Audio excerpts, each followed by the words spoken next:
The knock came during dinner prep, while I was chopping carrots for Nolan's birthday stew.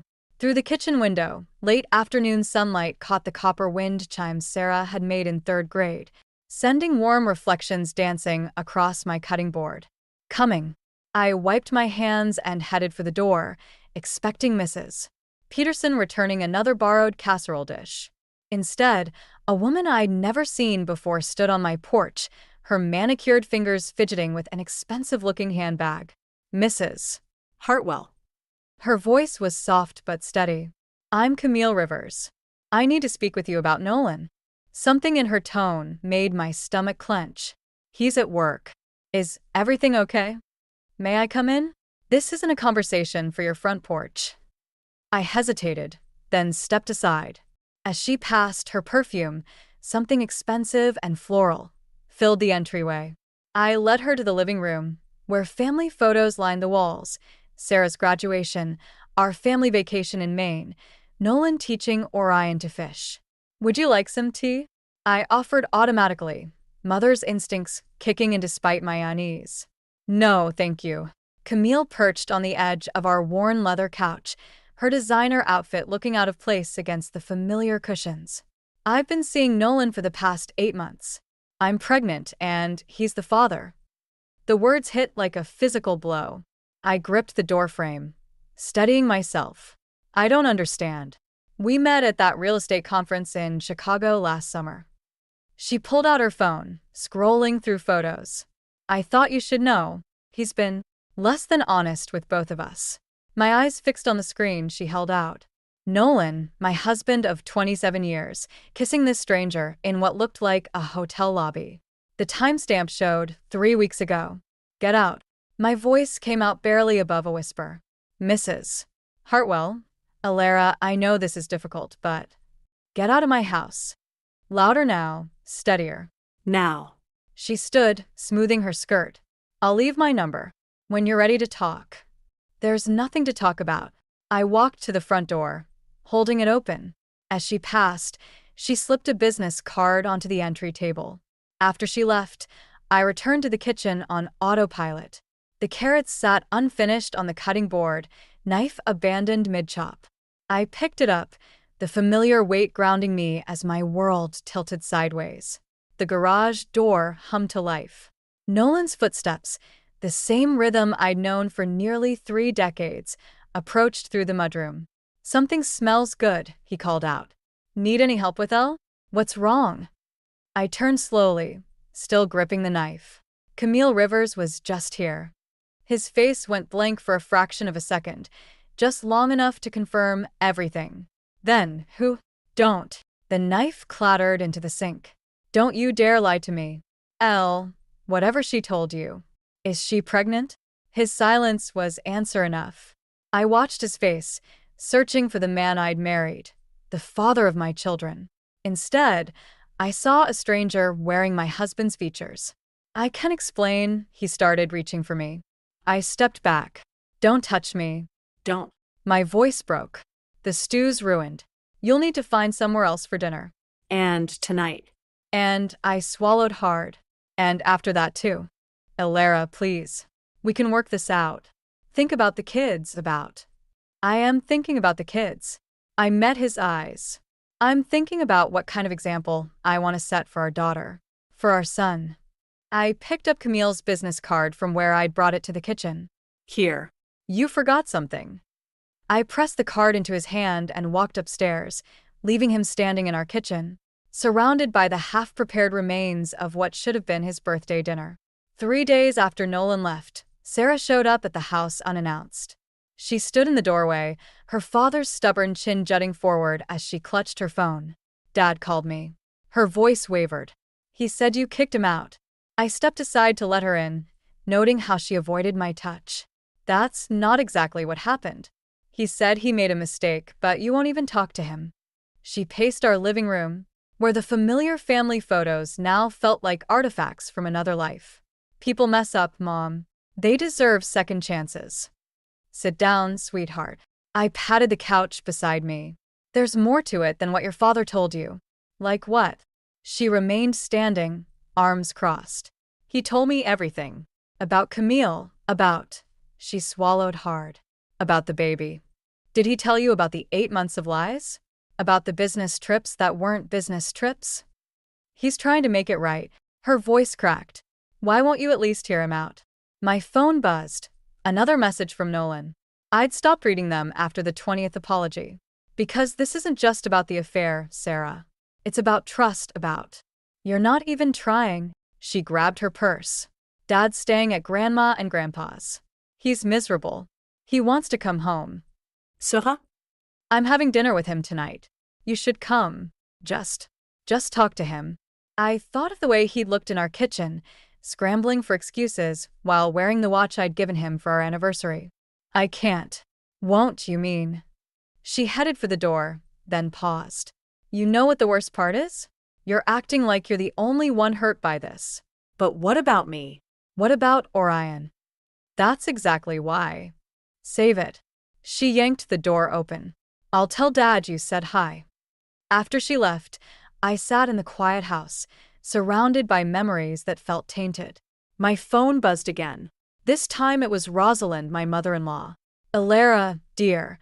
Her familiar voice carried decades of warmth. Nolan's told us what happened. We're devastated, of course, but surely you two can work through this? For the children's sake.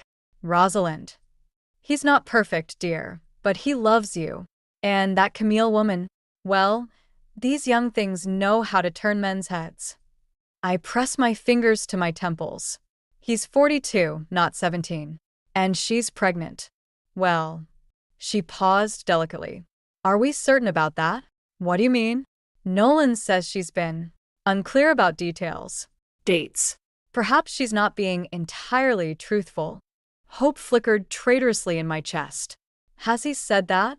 Why don't you come to dinner tonight? Sarah will be here. We can all talk this through like family. I thought of Nolan's face when Camille's name first came up, that split second of recognition before the lie. I can't, Rosalind. I'm sorry. After hanging up, I walked to our bedroom, my bedroom now, and opened Nolan's closet. His suits hung in neat rows, dry cleaning tags still attached to several. I pulled one out, checking the date. August 15th. The Chicago conference. My hands shook as I dialed the dry cleaner's number. Hi, yes. I'm calling about some suits dropped off by Nolan Hartwell. Oh, Mr. Hartwell. Yes, he's one of our regulars. Always needs rush service for his trips. The August 15th suits. Was that for Chicago? Chicago? No, those were for his Vegas weekend. He always goes to that casino convention in August. Been doing it for years. The phone slipped from my fingers. Casino, convention. Not real estate. Not Chicago. My gaze fell on our bedside table, where Nolan's bank statements lay unopened. With trembling fingers, I reached for the envelope, suddenly afraid of what other lies I might find. The bank statements spread across my kitchen table told a story so different from the one I'd believed. Credit card bills from casinos, cash advances, mysterious wire transfers, all hidden behind careful lies about business expenses and investment opportunities. My hands shook as I dialed our accountant's number. James? It's Elara Hartwell. I need to know about our retirement accounts. His hesitation spoke volumes. I've been trying to reach Nolan about those. What do you mean? There were some irregular withdrawals, large ones. I assumed you knew. The room tilted sideways. How large? Most of your joint savings. About 300,000. I gripped the chair to steady myself. When? The last withdrawal was 2 weeks ago. Elara, I'm required to tell you, there's a federal investigation pending. Something about suspicious transactions. The doorbell rang, startling me. Through the window, I saw Orion shifting nervously on the porch, home early from soccer practice. I quickly gathered the papers. Thanks, James. I'll call you back. Orion burst in before I could fully compose myself. Mom? Why are there people taking pictures of our house? What people? He dropped his sports bag, frowning. Some guys in suits. They were parked across the street, but they left when I noticed them. My phone buzzed, Nolan's number. I declined the call, only to see 3 missed calls from Sarah and 2 from Rosalind. Before I could check the messages, another call came through Camille. "Don't hang up," she said quickly. "There's something you need to know about Nolan's gambling." "I already know." "No, you don't. The baby, it wasn't just an affair. He promised to pay off my brother's gambling debts if I helped him hide money from the feds. Said he needed someone they wouldn't connect to him." The room went cold. "What are you saying?" The pregnancy was a lie. He needed a distraction, something to explain why he was moving money around. I'm so sorry, Alara. "I never meant." Orion appeared in the doorway, his father's eyes looking back at me. "Mom? What's wrong?" "I have to go," I told Camille, hanging up. "Was that Dad?" Orion asked. "Is he coming home soon?" Before I could answer, the doorbell rang again. This time, 2 men in dark suits stood on the porch, badges in hand. "Mrs. Hartwell? I'm Agent Cooper with the FBI. We need to ask you some questions about your husband's financial activities." Orion stepped closer to me. "Mom, go upstairs, honey. Start your homework. I'll be up soon." As he reluctantly climbed the stairs, I let the agents in, their presence filling our cozy living room with an official chill. "Mrs. Hartwell, are you aware that your husband has been involved in a money laundering operation connected to several offshore gambling establishments?" I thought of all those business trips, the late-night phone calls, the way he'd insisted on handling all our finances. No. "We have evidence suggesting large sums were moved through your joint accounts. Did you authorize these transactions?" My phone buzzed again, Sarah. The text preview showed, "Mom, Dad's saying crazy things. He's threatening to Mrs. Hartwell." I looked up at the agents, thinking of Orion upstairs, of Sarah's angry departure, of the life I thought I'd built. "I need to call my lawyer." Agent Cooper nodded sympathetically. "Of course. But Mrs. Hartwell, you should know, your husband disappeared from his parents' house an hour ago. If he contacts you." My phone lit up with another text from Sarah. "He took Grandpa's gun." "Mom, please answer." The second agent stepped forward. "Mrs. Hartwell, are you all right? You've gone pale." But I couldn't respond, my eyes fixed on the final words of Sarah's text. "He says he's coming home." 6 months after Nolan's arrest, I found myself at the Cedar Grove Community Center, helping set up for the annual fundraiser. The FBI had frozen our accounts, leaving me to rebuild from scratch. Teaching art classes here helped pay the bills, though barely. "These tables need to be closer to the stage," called a voice I didn't recognize. A tall man with kind eyes was gesturing from across the room. "Sorry, I'm Aiden. New board member." "Alara," I replied, lifting my end of the table. Though around here, I'm better known as that teacher whose husband laundered money for the mob. I hadn't meant to say it out loud, but Aiden just nodded, helping me position the table. Yes.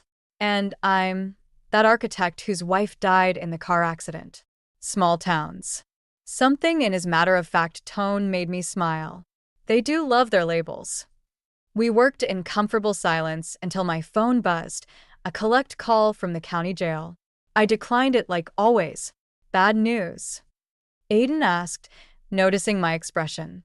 "Just Ghosts." I started arranging chairs. "My daughter hasn't spoken to me since her father's sentencing. She thinks I should have stood by him."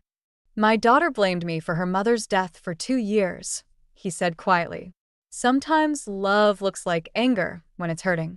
Before I could respond, Martha from the board bustled over. "Alara, dear, could you handle the art auction pieces? We need someone with experience to assess their value." The implied meaning was clear. Someone who wouldn't steal them. I felt my cheeks burn. "Actually," Aiden interrupted, "I need Alara's help with the lighting design. Board priority." Martha retreated, flustered. Aiden turned to me. "I'm sorry. People can be. It's fine." I grabbed my purse. "I should go anyway. Orion has soccer practice." "Mom, speak of the devil." My son stood in the doorway, still in his uniform. "Practice got canceled. But, Sarah's outside. She wants to talk to you." My heart jumped. Through the window, I could see my daughter pacing the parking lot, looking so much like her teenage self that it hurt. Go, Aiden said softly. I'll finish up here. Outside, Sarah wouldn't meet my eyes. Dad wrote me from prison. He says You knew about the gambling. that you helped him hide it. What? He has documents, Mom. Bank transfers you signed. He says you turned on him to save yourself. My hands shook. Those signatures were for a mortgage refinancing. He told me, stop lying. She thrust a paper at me. Look, your signature, right there on the wire transfer to Grand Casino Resort.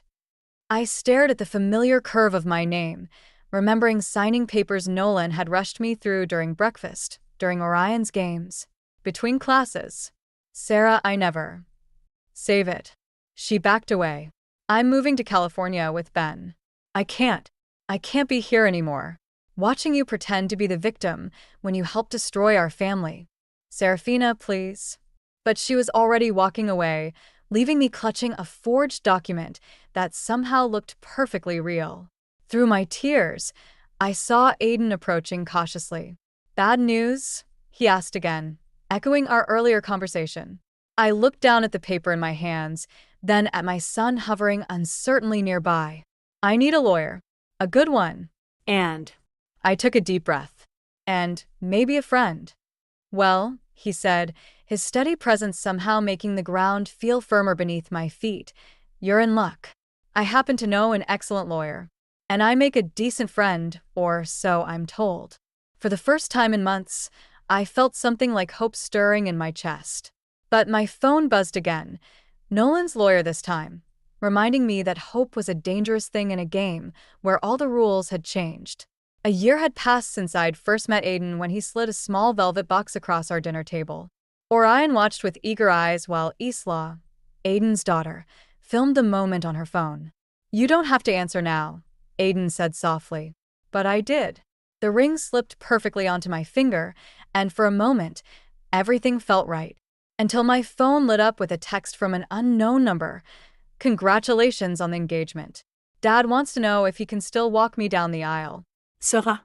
My hands trembled. She's getting married? Aiden reached across the table, but before he could speak, another text arrived. Ben and I set the date. December 15th. Prisons approved Dad's temporary release for the ceremony. Mom, Orion's voice cracked with concern. What's wrong? I showed Aiden the messages. His jaw tightened. They can't just release him without. His lawyer arranged it. Isla interrupted, reading from her phone. Sarah just posted about it. She says, Oh, what? She says she wants both her fathers there. Real and chosen. The room went silent. Aiden's proposal ring suddenly felt heavy on my finger. I should call her, I said, standing. Aiden caught my hand. Think about what this means. Nolan out of prison at the wedding. He's still her father. He's also the man who forged your signature and tried to frame you for his crimes. My phone buzzed again. Rosalind this time. Nolan's so happy about the wedding. He says he hopes you and Aiden will be comfortable with the seating arrangements. Family table, of course. I stepped onto the back porch, needing air. Through the kitchen window, I could see Orion and Isla in intense discussion, while Aiden cleaned dishes with mechanical precision, his worry evident in every movement. Another text from Sarah. Ben's family is handling the expenses. Since Nolan had drained our accounts. Since I'd lost my house. Since everything we'd saved for her future had vanished into offshore gambling debts. The screen door creaked. Isla joined me, holding 2 wine glasses. Sarah and I used to be close, Before everything. We still text sometimes. You do? She nodded, handing me a glass. She's scared, Alara. She keeps asking about Dad, about how he helped me after Mom died. I think she's looking for permission to love both fathers. While one of them is trying to destroy the other's family, maybe that's why she needs this wedding so badly. To prove we can all exist in the same space without everything falling apart. My phone lit up one final time. A message from Nolan's prison email. I hear congratulations are in order. Don't worry about the wedding. I'll make sure Sarah understands exactly where everyone stands in the family hierarchy. It's the least I can do, considering everything you took from me. Isla read over my shoulder. Dad needs to see this. These aren't just threats anymore. No, I said, deleting the email. This is between me and Nolan. Elara. I won't let him ruin another wedding. Not Sarah's. Even if it means pretending everything's fine. Sitting at that family table while I'll handle it. I twisted the engagement ring on my finger. Tell your father. Tell him I need to make a call. Isla hesitated. To who? I looked through the window at Aiden, at the family we were building, then down at my phone where Sarah's wedding announcement glowed accusingly. To Camille Rivers. It's time to find out exactly what kind of deal she made with Nolan's lawyers and why she suddenly changed her story about the money laundering. And then I decide which matters more, exposing Nolan's lies or letting Sarah have her perfect wedding day. The choice felt impossible, but as I dialed Camille's number, I realized something. Sometimes being a mother meant choosing between what was right and what was necessary. I just wasn't sure which was which anymore. The December wind cut through my thin dress as I watched Nolan walk Sarah down the aisle of the small church. His prison-issued ankle monitor peeked beneath his tailored suit pants, a detail the wedding photographer would later edit out. Aiden squeezed my hand, but I barely felt it. All I could see was Nolan's triumphant smile as he placed Sarah's hand in Ben's, then took his seat in the front row, the father's place of honor. My place was 3 rows back, next to Aiden and our children. The seating arrangement had been Sarah's idea. To avoid tension, she'd said, not meeting my eyes. The ceremony blurred past until the minister asked, "Who gives this woman in marriage?" "Her father and I do," Nolan answered alone, his voice carrying clearly through the church. I felt Isla stiffen beside me. Orion grabbed my arm as I started to rise, shaking his head slightly. Not here. Not now. At the reception, I watched Nolan dance with our daughter, their heads bent close in conversation. My phone buzzed, a text from Camille. "Check your email. Now." In the attached video, Nolan sat in what looked like a hotel room, counting stacks of cash. "The money laundering operation goes deeper than anyone knows," Camille's message continued. "He's still running it from prison, through Sarah's new husband's family business." My champagne glass slipped from my fingers, shattering on the floor. Heads turned, including Nolan's. Our eyes met across the dance floor, and his smile widened. "Mom," Sarah approached, her white dress catching the light. "Dad wants a photo with both of us." "Honey, we need to talk. About Ben's family business." "Stop." Her voice turned hard. "I know what you're doing. Dad warned me you might try something today."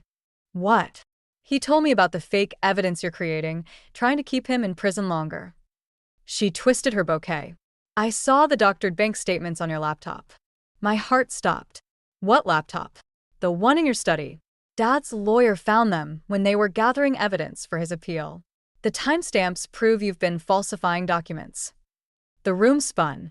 I hadn't owned a laptop since Nolan's arrest. The FBI had taken everything, which meant, there you are. Nolan appeared, wrapping an arm around Sarah. "Ready for that photo?" "Actually," Aiden stepped forward, "I think Elara needs some air." "Nonsense." Nolan's grip on Sarah tightened. "It's our daughter's wedding day. Surely we can manage one photo." "Our daughter." The words escaped before I could stop them. "You forged my signature, stole her college fund, and now you're using her husband's family too." "Mom." Sarah jerked away from both of us. "This is exactly why I didn't want you involved in the wedding planning. You can't let anything go." "Sweetheart," Nolan soothed, "your mother's just having trouble accepting that people can change, that families can heal." "Is that what you call framing me with fake evidence?" I demanded. "Healing." The music stopped. Guests stared. Ben's parents whispered among themselves. "Security," Nolan called calmly. "I believe we discussed this possibility." 2 men in dark suits approached. "Mrs. Hartwell, please come with us." "You can't be serious," Aiden started, but Sarah cut him off. Just go, Mom. Please. "Before you ruin everything else. As the guards escorted me out, I caught a glimpse of Nolan pulling our daughter close, comforting her. Through the window, I watched him raise his champagne glass in a toast, his ankle monitor glinting beneath his suit, a reminder that sometimes the prison you can see isn't the one that holds you tightest. Outside in the cold, Aiden's arms found me, but I barely felt them. All I could think about was Camille's video, the planted laptop, and the terrible realization that Nolan hadn't just stolen my daughter, he'd turned her into his strongest weapon against me. 2 weeks after Sarah's wedding, Camille called me at midnight. "Turn on the news." Now. I fumbled for the remote as Aiden stirred beside me. The screen flickered to life, showing Ben's family's investment firm surrounded by FBI agents. Breaking news: major money laundering operation uncovered at Preston Investment Group. Sources say the scheme involves multiple prison inmates directing operations through family members. My phone buzzed again, Sarah. "Mom, they're arresting Ben's parents. Dad says you did this. Tell me you didn't." A pounding at our front door cut me off. Through the peephole, I saw Nolan, his ankle monitor blinking angry red. "Aiden," I whispered. "Get Orion out through the back." Now. "I'm not leaving you. Please." I pressed Camille's USB drive into his hand. "Get this to the FBI. It's everything they need." The pounding grew louder. "Open up, Elle. You've destroyed enough families tonight." I opened the door to find Nolan wild-eyed, rain-soaked. "How dare you drag Ben's family into this?" "Me?" I stepped onto the porch, closing the door behind me. "You're the one who used our daughter's in-laws to launder money. I was protecting her future, making sure she had what you couldn't provide after you ruined everything. By making her complicit in your crimes? By turning her against. Against who? The mother who abandoned her father? Who moved on with a replacement family while I rotted in prison?" Lightning illuminated his face, and for a moment, I saw something break behind his eyes. "You never understood," he whispered. "Everything I did, the gambling, the money, it was to be enough. For her. For you. No. I stepped closer. It was to feel powerful. To prove you could control everything and everyone around you. Like you're doing now? Destroying Ben's family to get back at me? I didn't call the FBI. I met his gaze. Camille did. She kept evidence of everything, the real evidence, not your planted laptop files. She was your insurance policy, wasn't she? Except she found out about the offshore accounts you hid from her too." His face contorted. "You're lying. Check your phone, Nolan. Check the news. Camille's turning state's evidence as we speak." He lunged forward, but before he could reach me, Sarah's voice cut through the rain. "Don't touch her." We turned to find our daughter on the lawn, Ben beside her, both drenched and devastated. "Sarah, honey," Nolan started. "The FBI showed me everything." She cut him off. "The real documents. The videos. How you used Ben's family." Her voice broke. "How you used me. I did it for you. You did it for yourself." She was crying now, rain mixing with tears. "And I chose you over Mom. I let you manipulate me into thinking she was the villain." Police sirens wailed in the distance. Nolan's ankle monitor blinked faster. "It's over," I said softly. "Let her go, Nolan. Let us all go." He looked at Sarah one last time, then at me. "You think this makes you win? You've still lost her. She'll never forgive either of us now." "Maybe not." Sarah stepped forward, taking my hand. "But at least Mom never asked me to choose." As police cars surrounded the house, I held my daughter while they arrested her father, again. But this time, when he looked back, there was no triumph in his eyes. Only the hollow recognition that in trying to possess his family, he'd finally, irrevocably lost us. Through the rain, I saw Aiden return with Orion, the USB drive safely delivered. Sarah's grip on my hand tightened, and I realized that sometimes winning isn't about revenge at all. Sometimes it's about being there to catch the pieces when everything falls apart. 6 months after Nolan's second arrest, I sat in our backyard watching Sarah plant tulip bulbs in the spring soil. She'd moved in with us temporarily, while Ben dealt with his family's legal troubles, bringing an unexpected peace to our fractured family. These were Dad's favorite, she said, patting the earth around a bulb. He used to plant them every fall, remember? I nodded, remembering how proud Nolan had been of his garden. Before the gambling. Before everything fell apart. His lawyer sent another letter, Sarah continued, not looking up. He's agreed to testify against the gambling ring. Full confession, names, everything. What changed his mind? She pulled a crumpled envelope from her pocket. This came with it. He asked me to show you. Inside was a photograph, Nolan and Sarah at her 5th birthday party, both covered in cake frosting and laughing. On the back, he'd written, I forgot who I was trying to be this happy. Isla emerged from the house carrying lemonade, followed by Orion with a plate of cookies. Our blended family had found its rhythm, even as we navigated the aftershocks of Nolan's choices. Ben called, Isla announced, settling beside Sarah. The prosecutors are offering a deal. With his cooperation, they might reduce his parent sentences. Sarah's hands stilled in the dirt. Mom, I've been thinking about the house. The one Dad lost to the bank. What about it? Ben and I want to buy it back.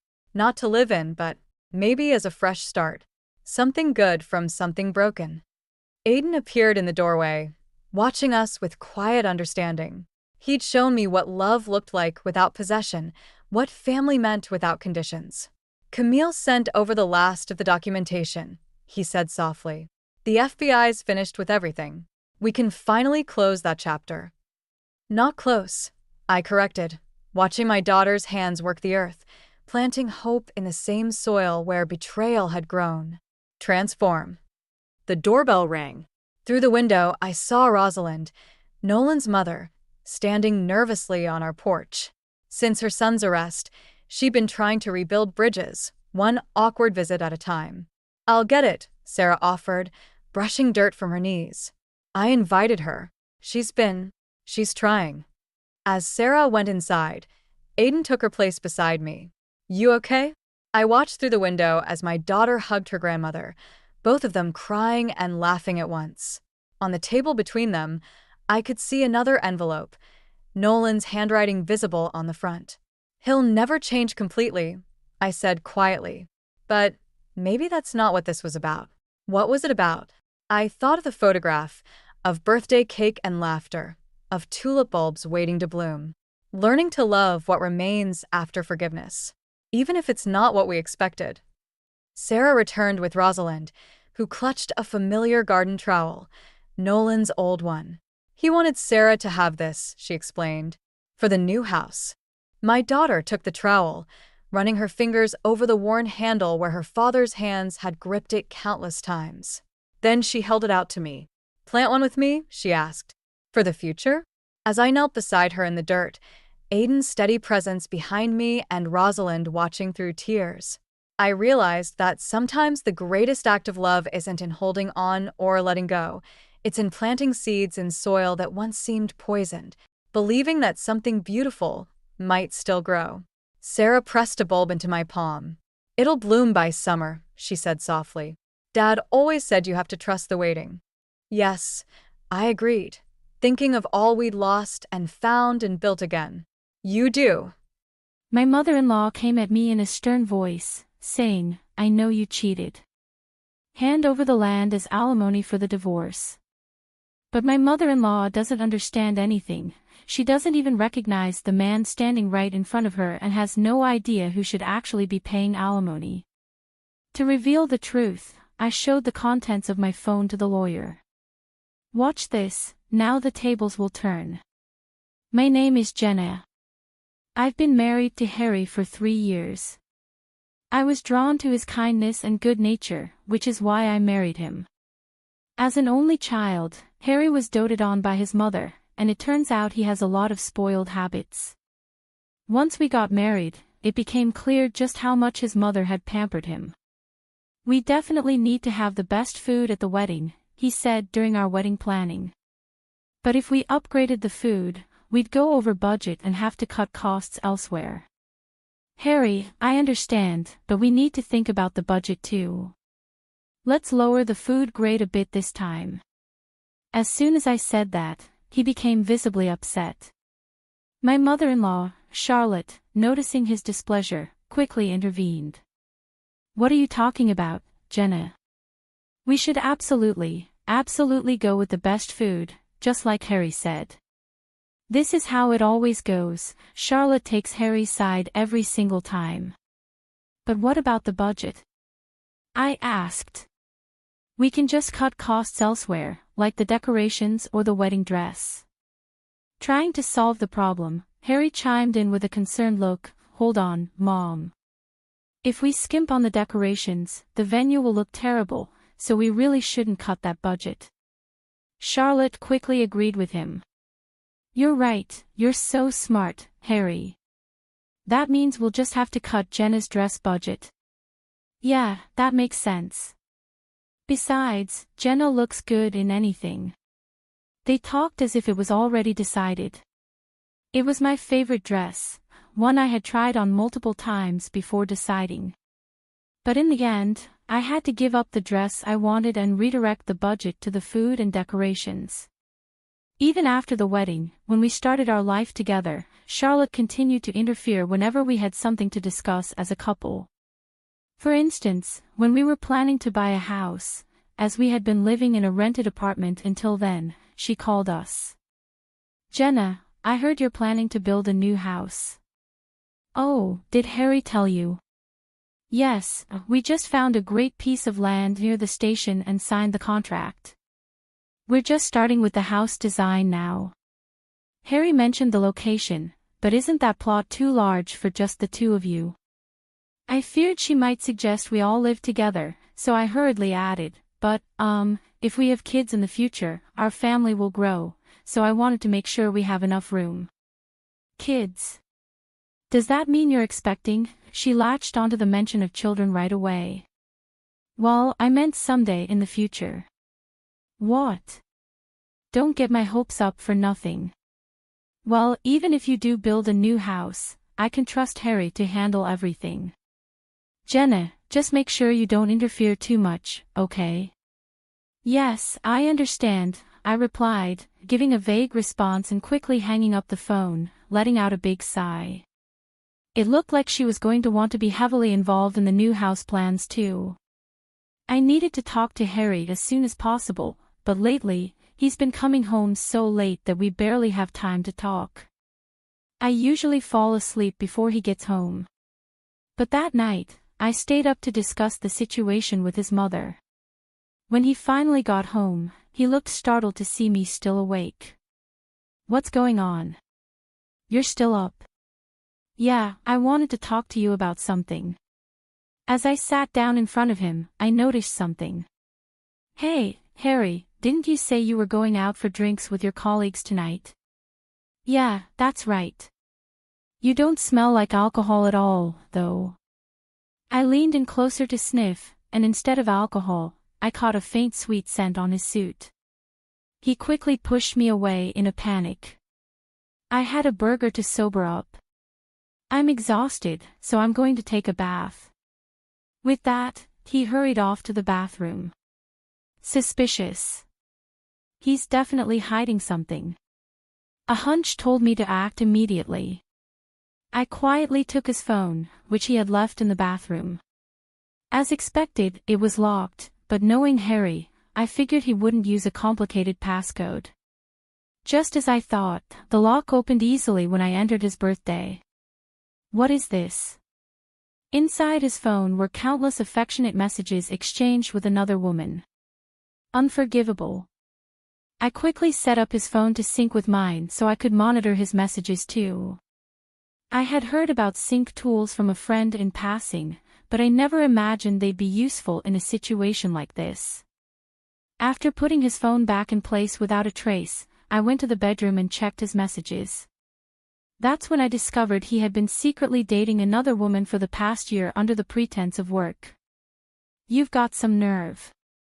If that's how Harry wants to play it, then I immediately contacted a friend from college.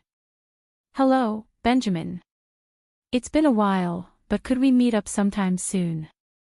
The next day, Harry went to work as if nothing had happened, completely unaware that I had seen the contents of his phone. He continued coming home late just as he always did, claiming he was working overtime. But now, I knew the real reason why. I began meeting up with Benjamin whenever Harry stayed out late. On this particular day, Harry had left the house, saying he had to work on the weekend as usual. I arranged to meet Benjamin, and as we walked quietly together, I suddenly heard someone call out from behind us. It was my mother-in-law, Charlotte. Charlotte, what are you doing here? That's my line. What are you doing here? Who is this man? No way, are you having an affair? No, it's not what you think. Shut up. I can't believe you would betray my precious Harry like this. Charlotte shouted angrily. She took me and Benjamin home with her on the spur of the moment. I caught you cheating on my precious son, and you can't get away with it. You better be prepared for the consequences. Charlotte's intensity made Benjamin go quiet. I've just called a lawyer, I know, so stay here quietly, she added, staring at us to make sure we didn't try to escape. When the lawyer arrived, Charlotte began to explain dramatically, listen to me. My daughter-in-law was having an affair with this man in broad daylight. How ungrateful can she be with a husband as fine as my son? The lawyer looked at Charlotte calmly and asked, how can you be sure this is definitely an affair? Charlotte responded with conviction, they were on a date together, and I saw them near the station. It's obvious they were sneaking around, wearing hats and sunglasses. Near the station. Well, that does not conclusively prove cheating, the lawyer said. What? Why not? Charlotte demanded.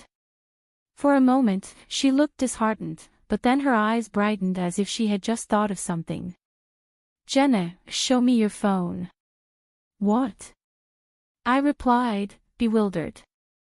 There must be evidence on your phone. Show it to me. Charlotte insisted. She snatched the phone from me and handed it to the lawyer. I felt cornered but resolute. I turned to my lawyer and said, I'm not going to let them get away with this. Okay, I understand, he said. You can examine all the contents of my phone. We have nothing to hide, I stated confidently. I handed over the password to my lawyer and asked him to review the contents. The lawyer meticulously checked each application, his hand moving slowly until he eventually stopped. Charlotte's hopes rose at his serious expression. This is it. So, you finally found evidence of an affair? Charlotte exclaimed, rubbing up against the lawyer. If you've got proof, then we need to talk. Jenna, you're divorcing Harry. Well, Charlotte, calm down and listen to me, I said. It's too late for excuses now, Jenna. Charlotte interrupted. That's not enough alimony.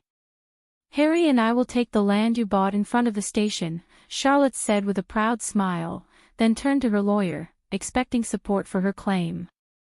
Make sure you get your fee from this cheater, Charlotte demanded. But the lawyer hesitated, clearly uncomfortable. No mercy. Cheating on your spouse is the lowest thing a person can do. We're not reducing the alimony by a single cent. That's not the case here, the lawyer interjected. It's not your daughter-in-law who's been unfaithful, it's your son. What? What are you talking about? The messages we found on your daughter-in-law's phone are proof of your son's affair. He's the one who will have to pay alimony. What? She snatched the phone from the lawyer and looked at the messages. These are Harry's messages. Just as she was processing this, Harry walked in. I'm home. What's going on here?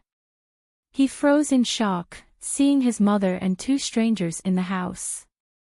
Charlotte approached him, holding my phone. Harry, what is the meaning of this? Isn't that Jenna's phone? Why are my messages on it? So it really was you who sent these? No, wait, Jenna, it's not what you think. He tried desperately to explain, but it was already too late. He continued to defend himself, saying, I was just messing around. Ever since we got married, Jenna hasn't respected me, and these messages were just a way to relieve stress. This isn't proof of an affair. As usual, Charlotte quickly took his side. That's true. Harry has been under a lot of stress from work. He's practically the victim here. Exactly. And who are these people, anyway? Charlotte suddenly remembered the situation and said, That's right. Forget about those messages. I caught Jenna in the act with this man. She's the one who should pay alimony. Harry, you should divorce her immediately, and we'll build a house on that land and live together. I couldn't believe what I was hearing. Ha! Charlotte, how blind can you be? Excuse me, I pointed at the messages. They made plans to meet and even discussed what happened afterward in those messages. How can you not see that your son is the one who's been cheating? So what? That doesn't give you the right to cheat too. Even if Harry did cheat, you're just as guilty. Unlike Harry, I have nothing to hide. Then who is this man? You wouldn't be sneaking around in disguises if you weren't cheating. You're wrong. He's a private investigator. We went to college together, and he's been helping me gather evidence of Harry's affair. Finally, Benjamin spoke up. Ideally, I should have done the investigation alone, but Jenna insisted on seeing the affair with her own eyes. Since getting spotted by her husband would have blown our cover, I had her wear a disguise. Normally, private investigators don't use such obvious disguises. Hearing this, Harry turned pale. A private investigator? How long have you been watching me? I looked at Harry and said, Since the day you came home smelling like perfume. That's when I checked your phone and confirmed the affair. But no matter how many messages I collected, they weren't enough to be definitive proof, so I asked Benjamin to help me catch you in the act with your lover. I pulled out several photos of Harry from my bag. Thanks to that, I've gathered plenty of evidence. With these, we can prove the affair, right? I turned to the lawyer. The lawyer, suddenly addressed, quickly regained his composure and answered, Yes, with these photos and the messages, there's no way to deny it. So, we can file for divorce and demand alimony, right? Absolutely. Wait. Don't talk about alimony like that. We're still husband and wife, aren't we? I immediately cut him off. You're the one who betrayed me and had an affair. I can't stay married to you. You're really going to throw away our marriage over one mistake? Harry pleaded desperately. Mom, say something. His mother, of course, sided with him. That's right. A marriage shouldn't be so easily broken. You're overreacting, Jenna. Divorce over an affair. That's ridiculous. Overreacting? I asked incredulously. Just a moment ago, you said that cheating on a spouse is the lowest thing a person can do. Why don't you tell Harry the same thing? Well, everyone makes mistakes sometimes, Charlotte stammered. Mistakes? I shot back. Do you really think that excuses it?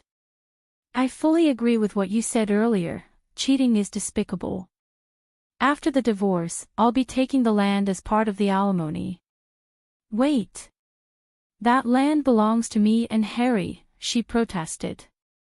Didn't you say that the land wouldn't even cover the alimony? Since the lawyer is already here, let's have you sign an agreement right now. I want a legally binding document to make sure there's no escape, I stated firmly. Charlotte, trapped by her own words, fell silent.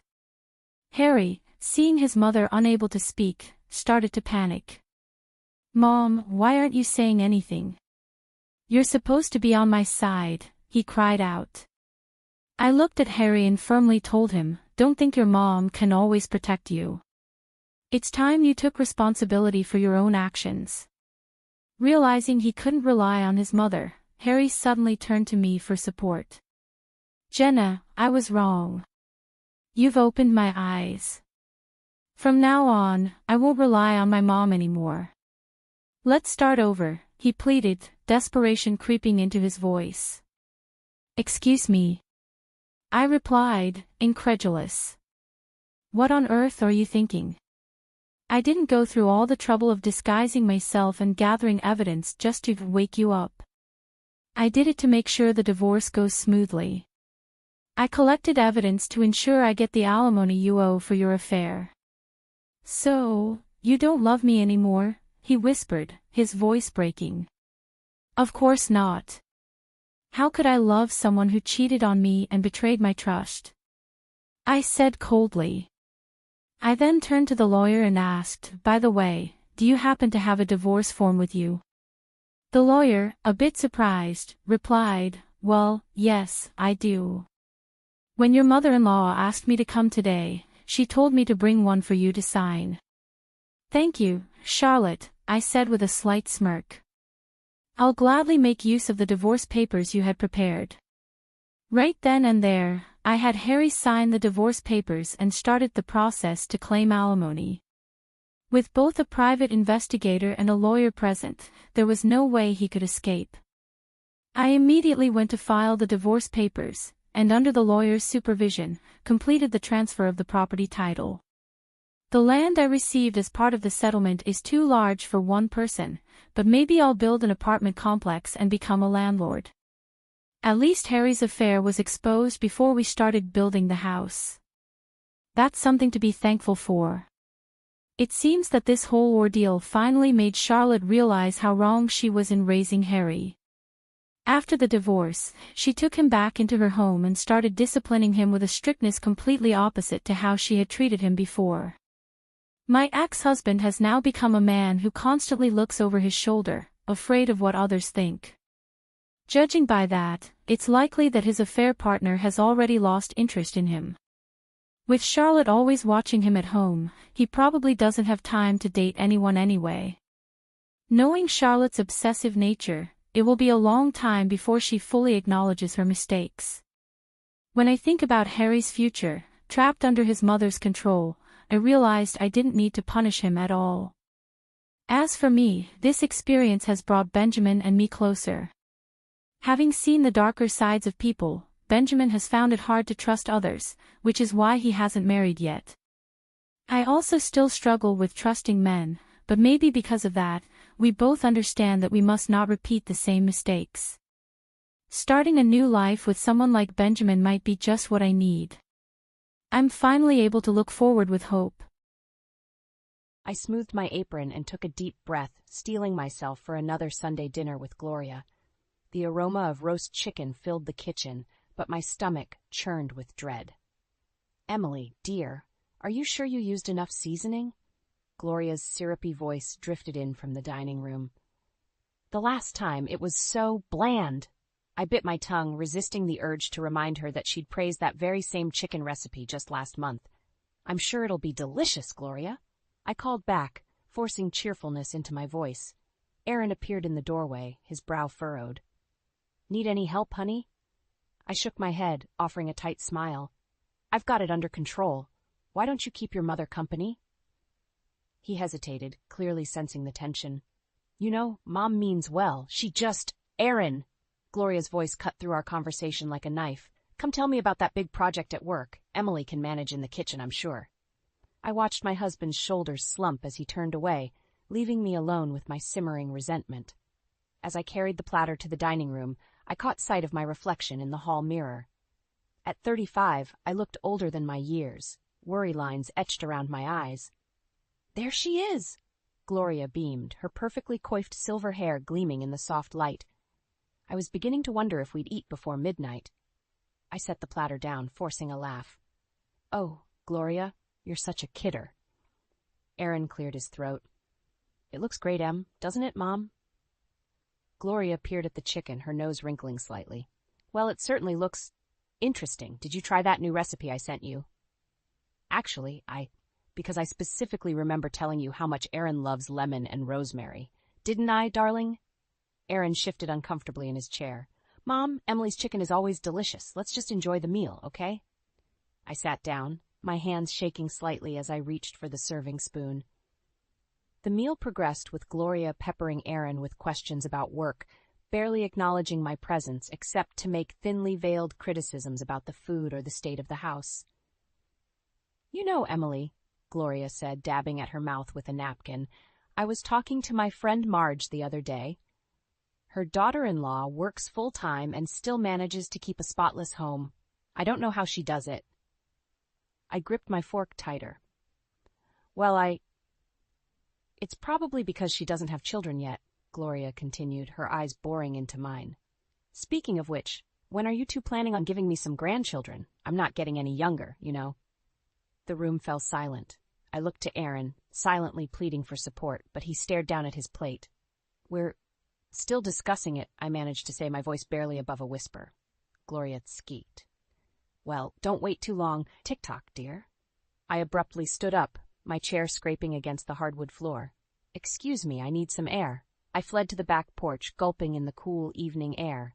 Tears pricked at my eyes as I leaned against the railing, wondering how much longer I could endure this weekly torment. The screen door creaked open behind me. Aaron's voice was soft, hesitant. I turned to face him, no longer able to hide my distress. I can't do this anymore, Aaron. Your mother, she's... I know, he said, running a hand through his hair. She can be a bit much, but she loves us in her own way. I shook my head, frustration bubbling up inside me. Love? Is that what you call it? She criticizes everything I do, makes me feel worthless in my own home. And you just sit there and let it happen. Aaron's face fell. That's not fair, Em. I'm trying to keep the peace. What do you want me to do? Choose between my wife and my mother? The words hung in the air between us, heavy with implication. Before I could respond, Gloria's voice rang out from inside. Aaron? Emily? Where did you two run off to? The dishes won't do themselves, you know. I closed my eyes, feeling the last of my resolve crumble. When I opened them again, I saw the conflict etched on Aaron's face. In that moment, I realized that our marriage had become a battlefield, with Gloria as the opposing general. And I was losing the war. The morning sun streamed through the kitchen window, but its warmth did nothing to ease the chill that had settled between Aaron and me since last night's disastrous dinner. I mechanically flipped pancakes, my mind racing with unspoken words and simmering frustrations. Aaron shuffled into the kitchen, his tie askew. Morning, Em, he mumbled, reaching for the coffee pot. I turned to face him, spatula in hand. We need to talk about last night. He sighed, shoulders slumping. Can't we just forget about it? Mom didn't mean... The doorbell's shrill ring cut him off. We exchanged puzzled glances before Aaron went to answer it. Mom? I heard him say, surprise evident in his voice. What are you doing here so early? My stomach dropped as Gloria's voice carried through the house. Can't a mother visit her son without an interrogation? I brought breakfast. I gripped the counter, willing myself to stay calm as they entered the kitchen.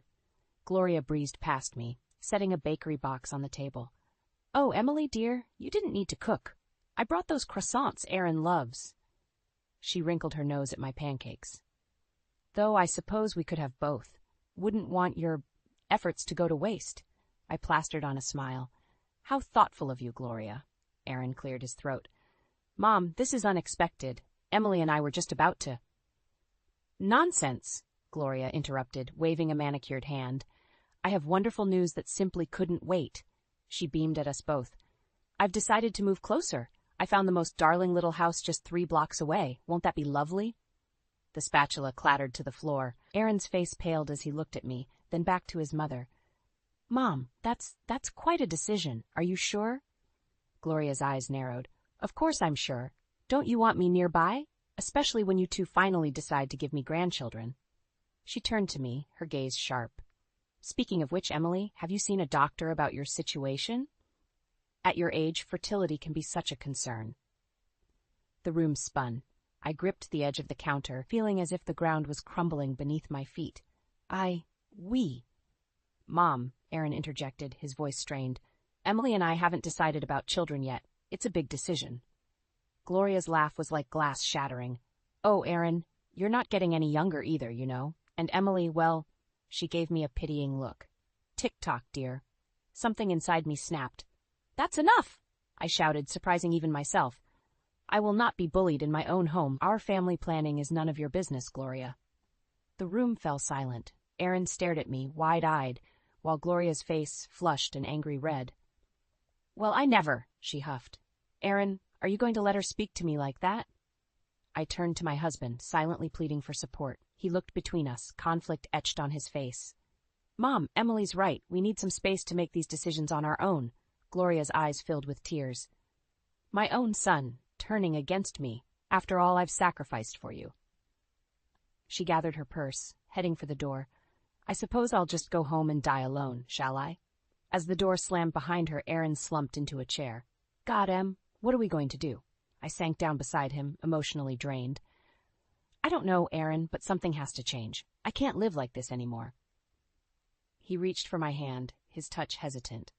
Maybe we should start trying. For a baby, I mean. It might make things easier with Mom. I jerked my hand away, stung. Is that what you want? To have a child just to appease your mother? Aaron's face crumpled. No, I don't know what I want anymore.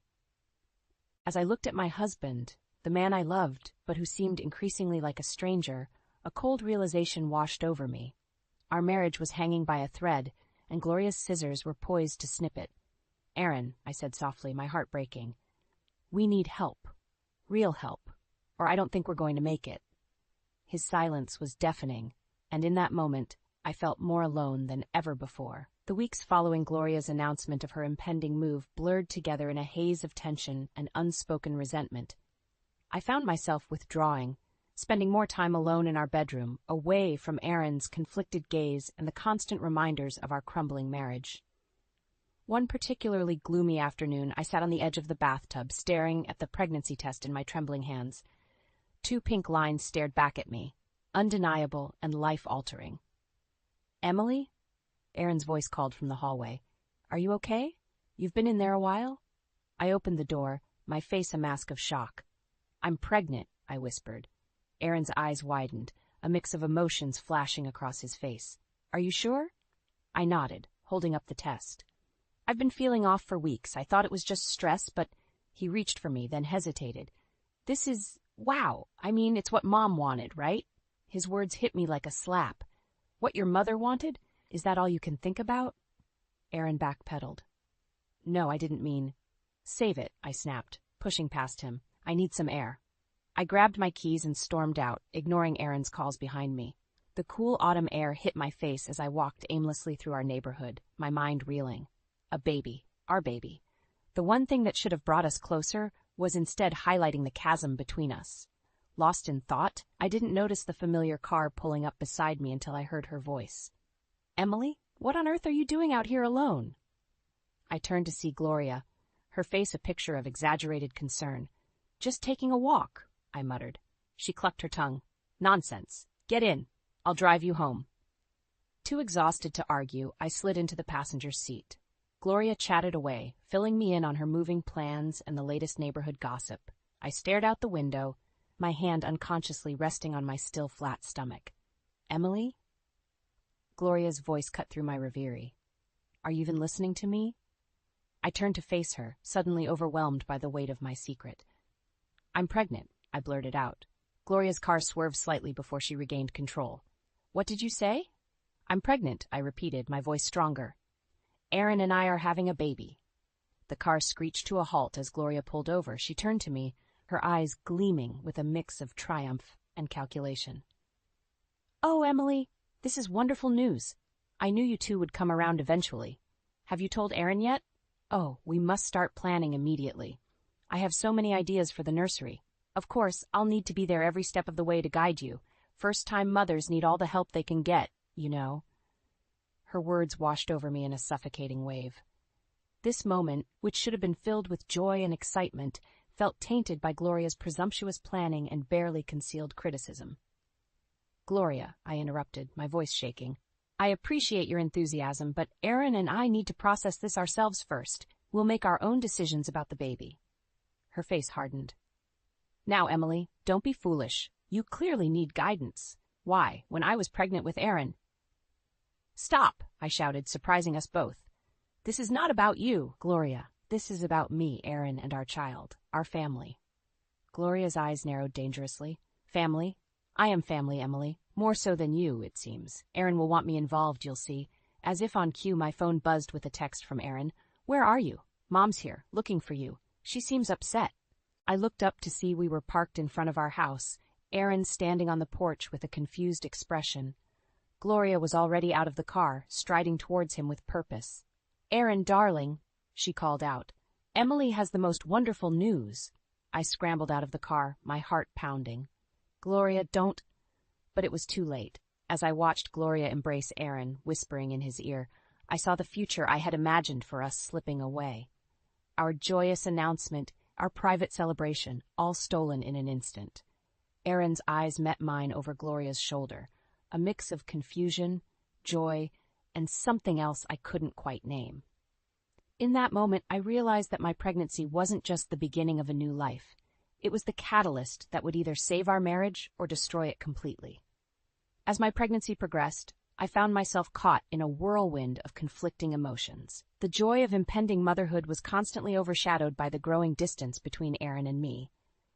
Even more surprising was Gloria's sudden change in behavior. Emily, dear, you simply must put your feet up, Gloria cooed, fluffing a pillow behind me. In my day, we knew the importance of rest for expectant mothers. I blinked in confusion, unused to this new, attentive version of my mother-in-law. Thank you, Gloria. That's thoughtful of you. She beamed, patting my hand. Anything for my grandbaby. Now, let me fetch you some herbal tea. It's excellent for morning sickness. As Gloria bustled off to the kitchen, I caught Aaron's eye. He shrugged, looking as bewildered as I felt. I guess the baby news really changed things, he said, a hint of relief in his voice. I nodded, unsure how to feel about this unexpected turn of events. Part of me was grateful for the reprieve from Gloria's constant criticism, but another part remained wary, waiting for the other shoe to drop. As the weeks passed, Gloria's overbearing attentiveness began to grate on my nerves. She was constantly at our house, offering unsolicited advice and making plans for the baby's future. Meanwhile, Aaron grew increasingly distant, often working late and seeming distracted when he was home.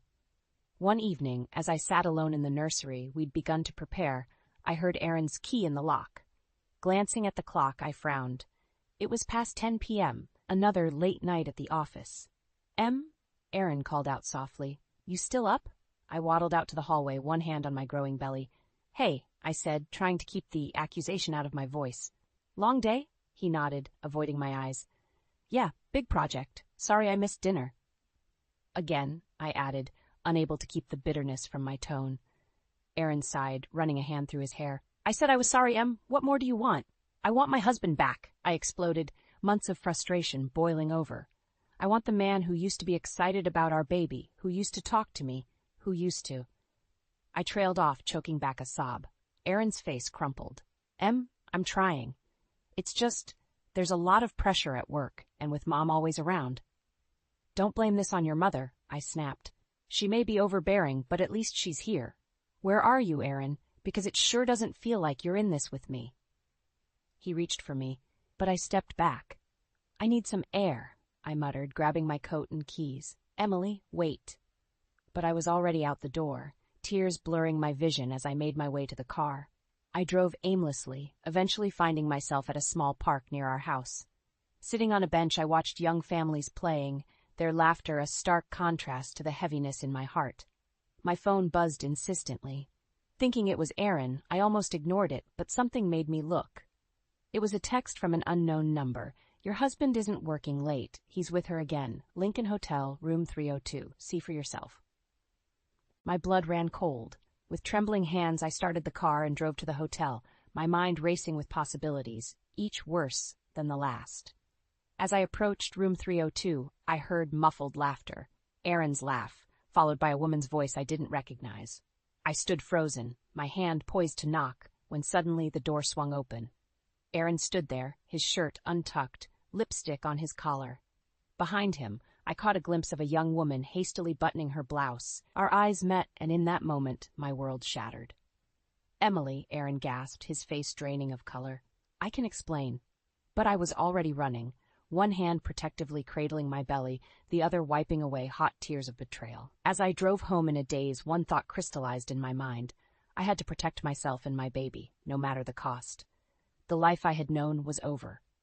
Now, I had to figure out how to build a new one from the ashes of betrayal. The days following my discovery of Aaron's infidelity passed in a blur of numbness and disbelief. I wandered our house like a ghost, mechanically going through the motions of daily life while my mind raced with unanswered questions and suppressed rage. Aaron's desperate attempts to explain and apologize fell on deaf ears. I couldn't bear to look at him, let alone listen to his excuses.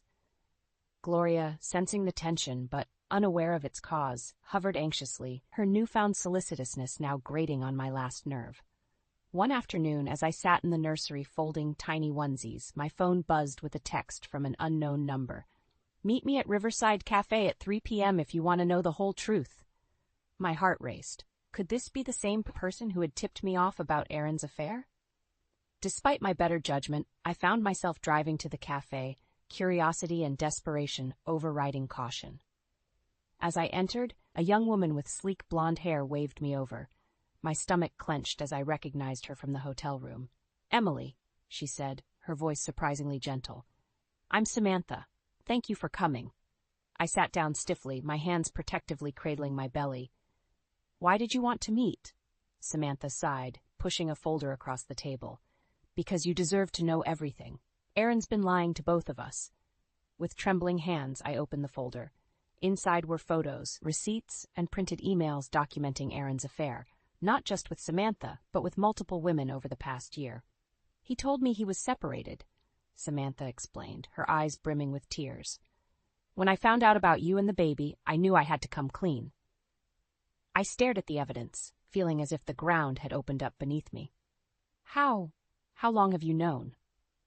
"A few weeks," she admitted. "I've been gathering evidence." "Emily, there's more you need to know.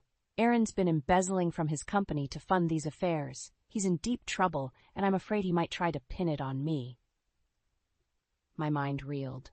The Aaron I thought I knew, my loving, supportive husband, was a complete stranger. A liar, a cheater, and now a thief. "Why are you telling me this?" I asked, my voice barely above a whisper. Samantha reached across the table, hesitating before placing her hand on mine. "Because I was wrong to get involved with a married man, and I want to make it right. You need to protect yourself and your baby, Emily." As I drove home, my emotions swung wildly between devastation and fury. How could Aaron do this to us? To our unborn child? And how had I been so blind? Entering our house, I found Aaron and Gloria in the living room, their hushed conversations stopping abruptly at my appearance. "Emily, honey?"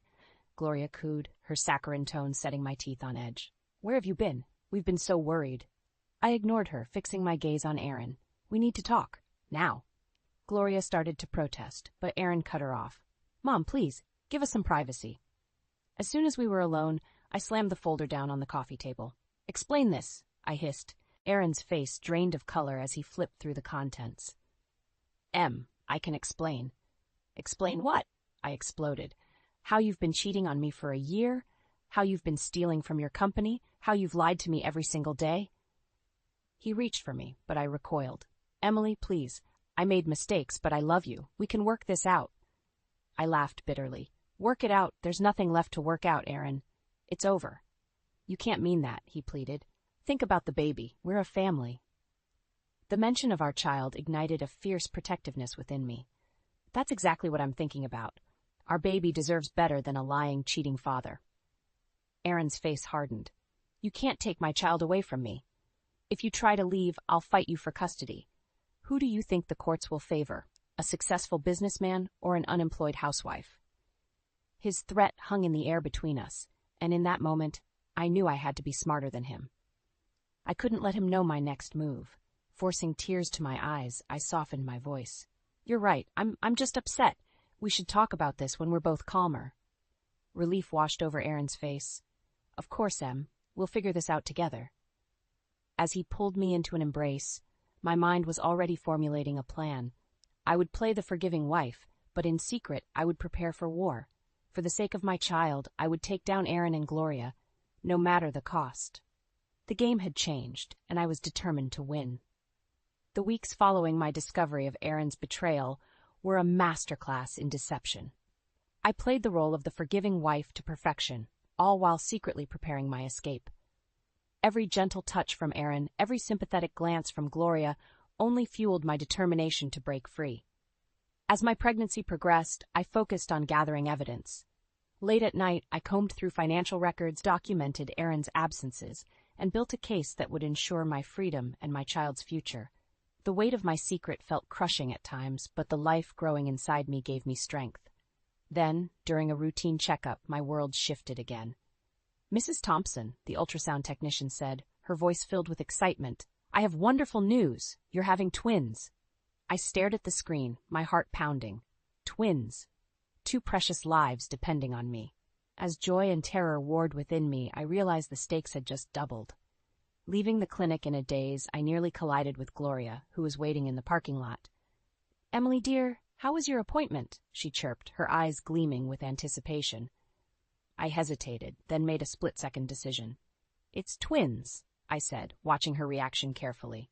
Gloria's face lit up like a Christmas tree.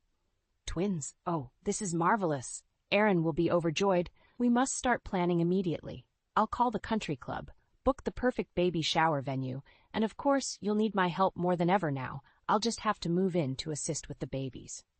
As Gloria rambled on, making plans for my future, our future, without a second thought to my input, something inside me snapped. The facade I'd carefully maintained for weeks crumbled.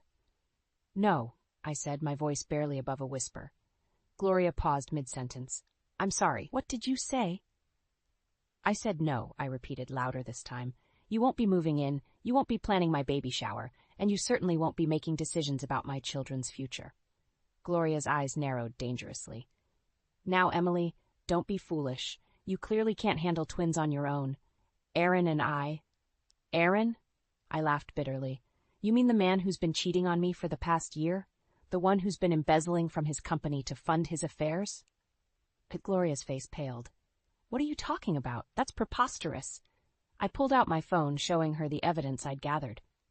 "It's all true, Gloria. Your perfect son isn't so perfect after all." As Gloria sputtered and denied, I felt a strange sense of calm wash over me. "I'm leaving him, Gloria. I'm taking my babies and starting a new life, far away from you and Aaron." Gloria's shock quickly turned to rage. "You ungrateful little tramp, after everything we've done for you, you'll never get away with this. We'll fight you for custody. You'll have nothing." Her words hit me like a physical blow, but I stood my ground. "Try it," I hissed. "I have enough evidence to bury Aaron. One word from me and his career, his reputation, everything will be destroyed." As I turned to leave, Gloria grabbed my arm. "You can't do this to us. To Aaron. He loves you." I wrenched my arm free. "Love? Is that what you call lying, cheating, and stealing? No, Gloria. That's not love, and I won't let my children grow up thinking it is."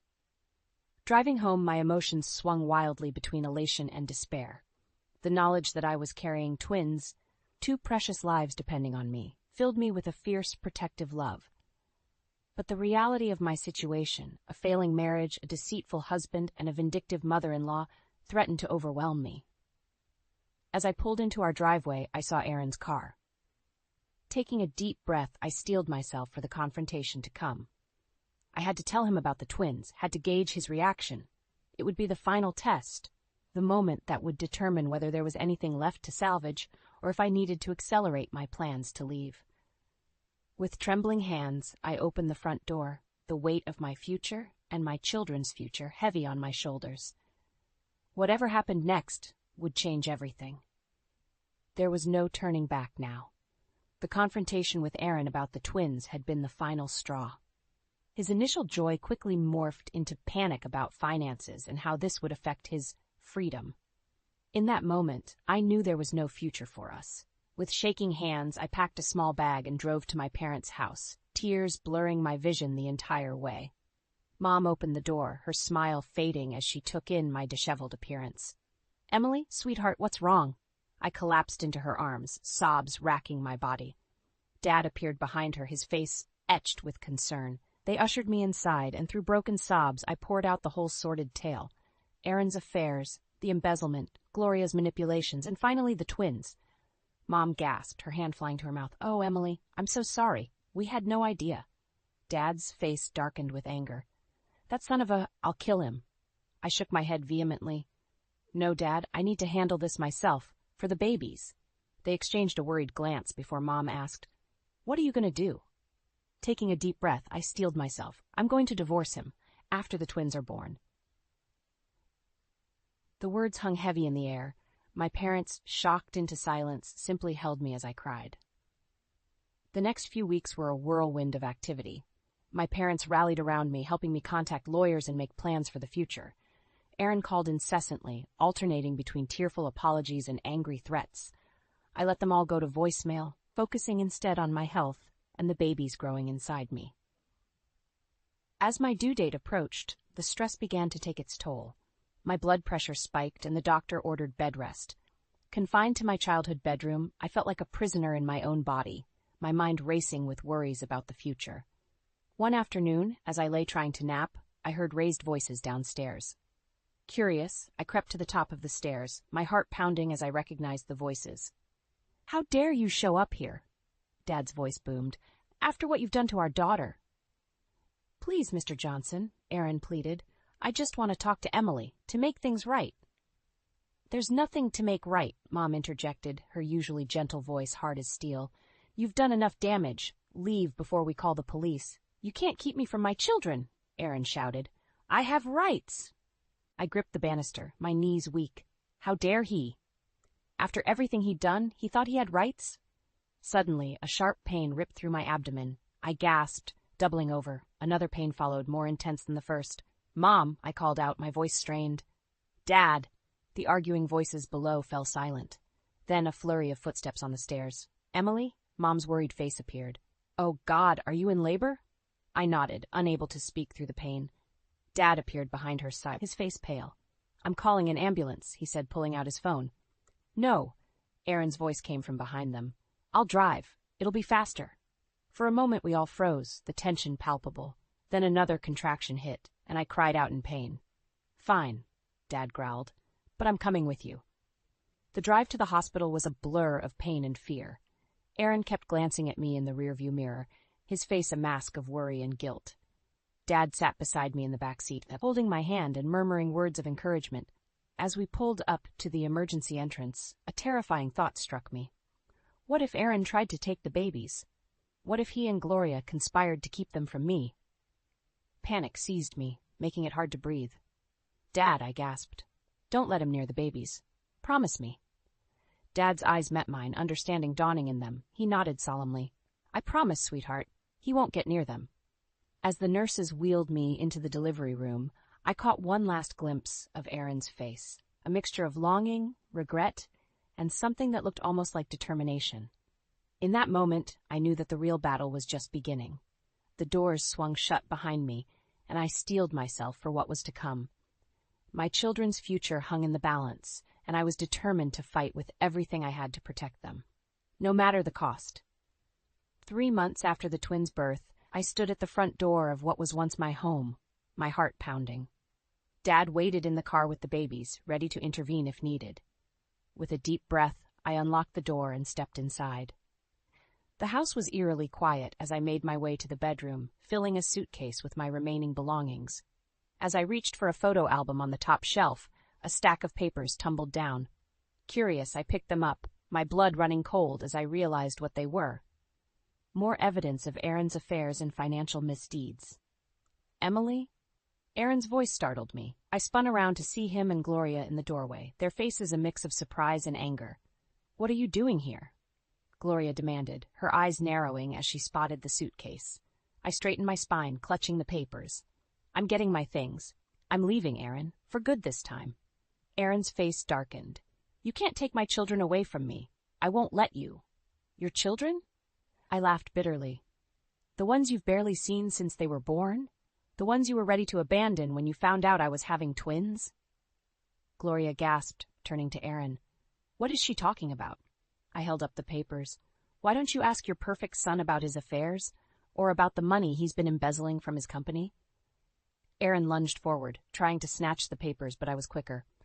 "Emily, you don't understand. I can explain." "Explain what?" I shouted. Years of pent-up frustration pouring out. How you lied to me, cheated on me, made me feel worthless in my own home. Gloria's face contorted with rage. You ungrateful little... No, I cut her off. I'm done being silent, done being the perfect, obedient wife. I'm taking my children and starting a new life, away from your manipulation and Aaron's lies. Aaron's demeanor suddenly changed, his voice turning cold. If you walk out that door, I'll destroy you. I'll take the twins, ruin your reputation. You'll have nothing. For a moment, fear gripped me. Then I remembered the strength I'd found in myself, the love I had for my children. I stood taller, meeting his gaze. Try it, I said, my voice steady. I have enough evidence to bury you, Aaron. One word from me, and your career, your reputation, everything you care about, will be gone. Gloria stepped forward, her voice sickly sweet. Now, Emily, let's not be hasty. We're family. We can work this out. I turned to her, years of resentment bubbling to the surface. Family? Is that what you call this? You've done nothing but undermine and belittle me from the day I married your son. Well, it ends now. I grabbed my suitcase, pushing past them towards the door. Aaron grabbed my arm, his grip painfully tight. You can't do this to me, he hissed. In that moment, something inside me snapped. I wrenched my arm free and slapped him hard across the face. The sound echoed through the room, leaving a stunned silence in its wake. Watch me, I said, my voice low and dangerous. As I walked out the front door, I heard Gloria wailing and Aaron calling my name. But I didn't look back. Dad was waiting, a proud smile on his face as he helped me into the car. Looking at my sleeping twins in the back seat, a wave of peace washed over me. The road ahead wouldn't be easy, but for the first time in years I felt truly free. Ready to go home? Dad asked gently. I nodded, a small smile playing on my lips. More than ready. As we drove away, I caught a final glimpse of Aaron and Gloria in the rearview mirror, standing shell-shocked on the front porch. The sight that once would have filled me with dread now only strengthened my resolve. I had survived their manipulation, their lies, and their attempts to break me. I had emerged stronger, wiser, and more determined than ever to create a beautiful life for myself and my children. The future was uncertain, but one thing was clear. I was no longer a victim. I was a survivor, a fighter, and a mother who would move mountains for her children. As we turned the corner, leaving my old life behind, I felt a surge of excitement for what lay ahead. The journey wouldn't be easy, but I was ready to face it head-on. After all, I had fought the hardest battle of my life and won. Whatever challenges came next, I knew I had the strength to overcome them. The road stretched out before us, full of promise and possibility. And for the first time in years, I couldn't wait to see where it would lead. I thought you were cleverer, Eva, marrying Michael. Guess you're just another gullible woman. I tightened my grip on the checkbook. What do you mean, Ava? Aaron took a step closer, an icy smirk on his face. Enough. Hand over the checkbook now, or we finalize the divorce. You have no idea what you're starting here. I spat back, feeling my pulse quicken. With a dismissive chuckle, he shrugged. We'll see about that. 5 years. That's how long it's been since Michael's accident. Aaron, Michael's best friend, was there from the start, supporting me through the grief. A year after Michael died, I remarried. Aaron seemed like a lifesaver, stepping in just when I needed someone. I convinced myself that he loved me. But now, with his demanding eyes locked on the checkbook, I saw it all clearly. The subtle lies, the mounting demands. Aaron was never in this for love. He wanted control, and I had let him weave his web around me. I handed over the checkbook slowly, watching Aaron's triumphant smile. Inside, I was boiling over, but outside I maintained my calm. Aaron flipped through, checking the entries. Good. Now let's talk about the account changes I've been considering for us. There it was again, that word us, but every time he said it, I felt more like a pawn than a partner. I didn't respond immediately, letting the tension linger. Michael would have been smarter about this, you know, he added, his eyes not meeting mine. Those words hit like a punch to the stomach. Michael, always the comparison. Taking a deep breath, I willed my voice to stay steady. What exactly did you have in mind, Aaron? Just some reallocations, some investments. You'll be fine with it, he said, pocketing the checkbook. Investments. Right, for his mother's medical bills are more likely to continue his string of lavish purchases. What had happened to the man I thought I knew? Aaron, we need to talk. Seriously. I was losing my patience. This isn't working. He raised an eyebrow. Oh, it's working just fine for me. I couldn't hold back any longer. No, it's not, Aaron. You spend money like water. You're never home, and when you are, you're unbearable. This isn't a marriage. It's a transaction. You're draining me dry. Aaron's face twisted, his charming facade shattered. You think you can threaten me? You don't want this getting uglier than it already is. I took a step back, stunned by the venom in his voice. Are you threatening me? Just giving you a reality check, he said, voice low and menacing. Hand over the life insurance money, get ready for a nasty fight. It was in that moment I understood the full depth of his deceit. No more pretending, no more lies. With every word he spoke, he made my resolve stronger. I would outsmart him. Aaron didn't know it yet, but this was only the beginning. I'd do whatever it took to secure my life from him. He might think he's in control, but that was about to change. The first few months with Aaron were like a dream. We redecorated the house together, planned weekend getaways, and cooked dinner side by side. I began to believe that love had found me again. But gradually things shifted. Aaron started coming home late. At first he had excuses about meetings running over and work piling up. Then the reasons became vaguer. I stayed up waiting, but the silence was the loudest answer I got. One evening I confronted him as he walked in after midnight. Aaron, we need to talk. What's going on? Why are you always late? He shrugged, a hint of annoyance in his eyes. I've told you, Eva, work has been busy. Every night? Yes, every night. His voice rose, and for a moment I saw a stranger standing there. Why can't you understand? I'm doing this for us. I wanted to believe him, but his words felt hollow. The tension over money began soon after. Aaron demanded more allowance, explaining it was for his sick mother. I agreed without questioning, until I noticed the credit card statements. Expensive dinners, nightclubs, casinos. He wasn't helping his mother. He was enjoying himself. Aaron, I said, showing him the bills one morning. These charges don't seem right. We can't afford this lifestyle. He snatched the papers from my hand. I know what I'm doing, Eva. Mind your own business. But this is our money, I protested. We need to be responsible. Responsible, tearing the papers in half. You think you can lecture me about responsibility? You were the one sobbing over Michael's death. I'm the one keeping this house together. I bit my lip, anger welling up. Since when is wasting money responsible? Aaron's face darkened. You don't get it, do you? I'm done explaining myself. His attitude grew colder, his absences longer. The man I thought cared about me was fading, replaced by someone I barely knew.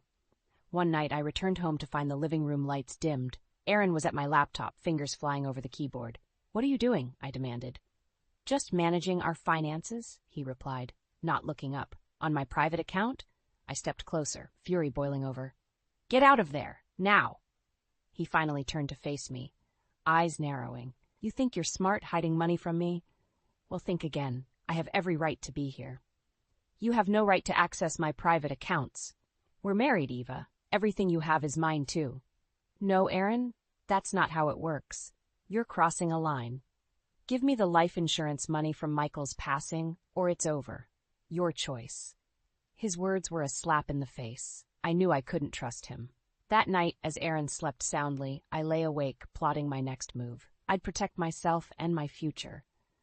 There was no running from this now.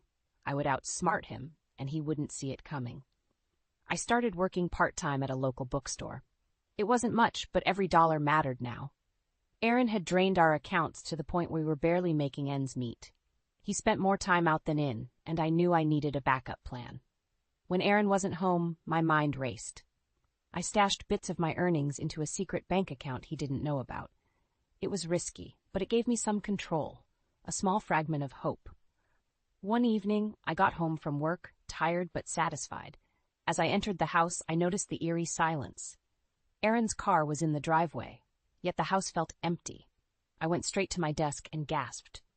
Aaron was there, logged into my bank account. What are you doing? I asked, my heart hammering in my chest. He didn't even flinch. I'm managing our money.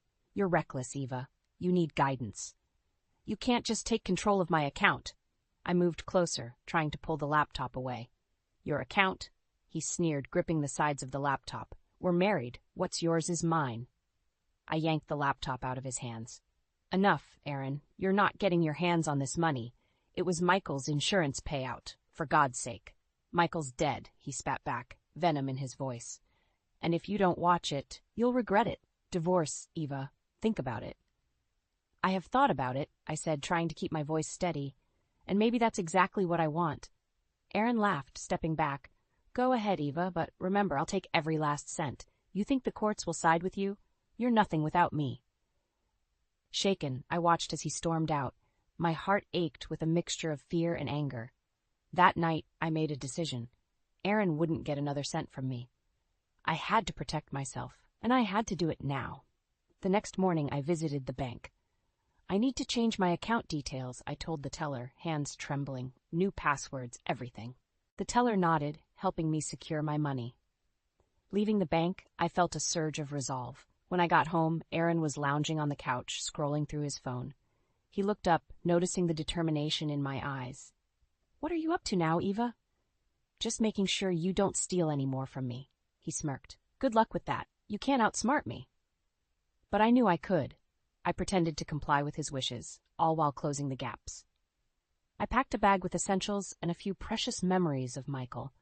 Then I called Jessie, my trusted friend. I need a place to stay, Jess, I said, desperation in my voice. Come over, Eva. We'll figure this out together.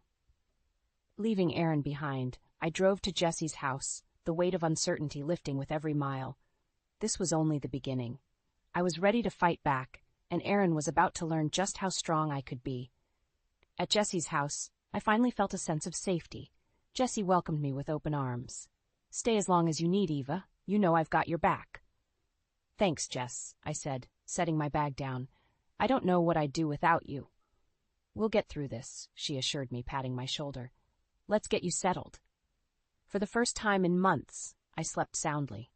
The next morning, I woke up with a plan.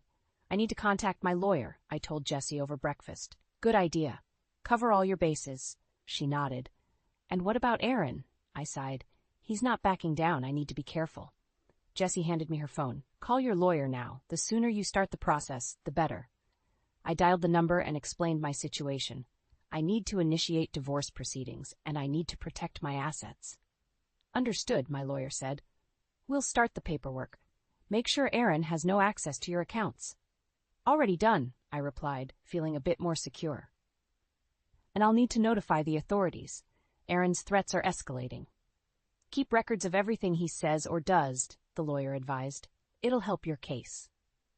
After ending the call, I felt a sense of purpose.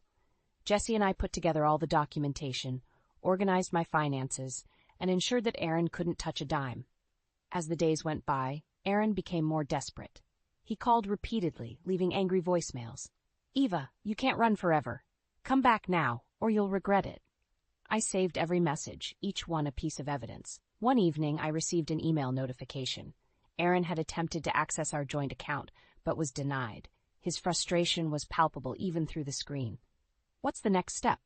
Jessie asked, seeing the look on my face. Divorce papers, I said firmly.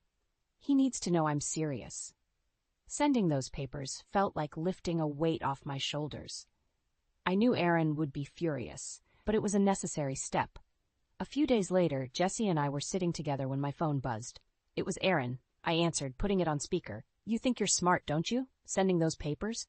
He was livid. I'm protecting myself, Aaron, I replied calmly. This is over. No, it's not, he snapped. You'll pay for this, I swear. We'll see, I said and hung up. Jessie looked at me, concerned. He'll get desperate now, Eva. Be prepared. I am, I assured her. I have to be. A sense of calm settled over me. I was taking control, no longer a victim to Aaron's games. Each step I took solidified my resolve. With Jessie's support, I began the process of revoking Aaron's access to everything connected to me. I changed locks, updated passwords, and informed everyone involved about the situation. Aaron's courage crumbled slowly but surely. He found himself cut off, no longer able to manipulate or control me. I watched from a distance as his fake facade started to fall apart, revealing the true coward behind the mask. I knew the ultimate face-off was coming, but until then, I kept my defenses strong, prepared for whatever Aaron had left in his arsenal. This was only the beginning, and I was ready for the fight. Aaron's arrogance boiled over when he realized I had sealed off all his access to the finances. One evening, as Jesse and I were catching up on the latest details, my phone rang. It was an unknown number. "Hello?" I answered tentatively. "You think you've won, Eva?" Aaron's voice was seething with anger. "You've just made the biggest mistake of your life." "That's your opinion," I replied, trying to keep my voice steady. "What do you want, Aaron?" "I want what's mine, and you will give it to me," he hissed. "You're not getting anything, Aaron. It's over." I hung up, feeling a mixture of fear and strength. Jessie looked at me, concern in her eyes. "He's not going to give up easily, Eva. Be careful." "I know," I sighed, "but I'm ready." The next day, I decided to take more decisive action. I went to the local police station to explain my situation. Officer James listened carefully, taking notes. "Based on what you've told me, we can file a restraining order against him," he said, handing me the paperwork. "It won't stop his calls, but it might make him think twice before showing up." "Thank you," I said, filling out the forms. "This means a lot." Returning to Jesse's place, I felt a little more secure. That evening, Jesse and I were having dinner when there was a loud knock at the door. Jesse peeked through the window and turned pale. "It's Aaron and his mother, Lydia." "Open up, Eva," Aaron shouted from outside. "We need to talk." I stood my ground. "Go away, Aaron. You have no right to be here." Lydia's voice cut through the air. "You'll regret this, Eva. We've done nothing wrong." "You've done plenty wrong," I snapped back. "Leave or I'll call the police." Aaron pounded on the door harder. "You can't hide forever." With shaky hands, I dialed 911. "There's a man at my door threatening me. I have a restraining order against him." "We're on our way," the dispatcher assured me. I hung up and glared at the door. "You're making this worse for yourself, Aaron." Minutes later, the police arrived. Officers led a furious Aaron and a downcast Lydia away. Aaron's final words, "This isn't over," echoed as they drove off. Jesse hugged me tightly. "You did the right thing, Eva. Stay strong." The next morning, I sent the divorce papers through certified mail, ensuring Aaron's access to everything connected to me was revoked. I needed to make sure he understood there was no way back. Later that week, Lydia's car was gone from Aaron's driveway. Word had spread quickly about their confrontation with the police. Jesse and I sat in the living room, a sense of relief washing over me. "It's not going to be easy, but I think we've turned a corner," I said. "You've got this, Eva," Jesse reassured me. "You're stronger than you know." I nodded, the weight of uncertainty lifting. The storm was far from over, but for the first time in a long while I felt ready to face it head-on. Every step forward was a step away from Aaron's toxic grip. The ultimate showdown was on the horizon, and I was prepared to win. A few days after the police escorted Aaron and Lydia away, I returned to work at the bookstore, hoping for a sense of normalcy. It was a quiet afternoon when my phone buzzed. It was a message from Jesse. "Aaron and Lydia here now. Be careful." My heart pounded. Moments later, the bell above the shop's door jingled, and they stormed in. Aaron's eyes were cold, and Lydia's face was twisted with anger. "You can't run, Eva," Aaron said, striding towards the counter. "You think you can just cut me off and hide?" I stood my ground. "This is not your place, Aaron. Leave, or I'll call the police again." Lydia slammed her hand on the counter. "You're making a mistake. You think you're so clever, but you'll lose everything." I clenched my fists. "Get out, now." "We had a deal, Eva," Aaron sneered, leaning closer. "You agreed to share everything, but you've gone behind my back." "No, Aaron, you broke our trust," I shot back. "You lied and manipulated me. Now you're facing the consequences." "Consequences?" Lydia spat. "You'll regret dragging my family through the mud. You have no proof of anything." I looked her in the eye. "I have more than enough proof. You impersonated me at the bank, committed fraud. You and Aaron will pay for this." Aaron's face twisted with rage. "You don't scare us, Eva. We can ruin you." I held up my phone, recording their every word. "Say all you want, but this is going to the authorities. You'll pay for everything you've done." The door pushed open, and my boss, Mr. Reed, stepped in. He took one look at the scene and approached. "Is there a problem here?" "These people were just leaving," I said firmly, glaring at Aaron and Lydia. Aaron let out a bitter laugh. "You haven't heard the last of this," Lydia added. "You made the wrong enemies, Eva." Mr. Reed folded his arms, towering over them. "You heard her. Leave now, or I'm calling the police." Aaron and Lydia stormed out, muttering curses under their breath. I sagged against the counter, relief flooding through me. "You okay?" Mr. Reed asked, concern in his eyes. "Thank you," I said, taking a deep breath. "I'm fine. Just some unresolved issues." He nodded. "If they come back, don't hesitate to call for help." I watched as Aaron and Lydia sped away, their threats ringing in my ears.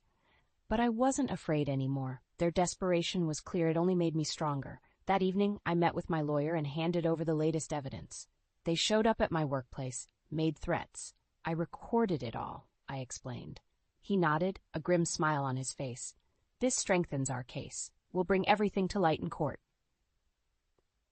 Leaving his office, I felt a renewed sense of determination. I was ready for the next step. Aaron and Lydia had tried to intimidate me, but they were the ones who would pay dearly.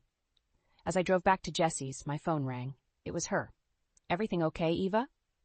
"Yeah, everything's fine. Just had a run-in with Aaron and Lydia at work, but we're moving forward."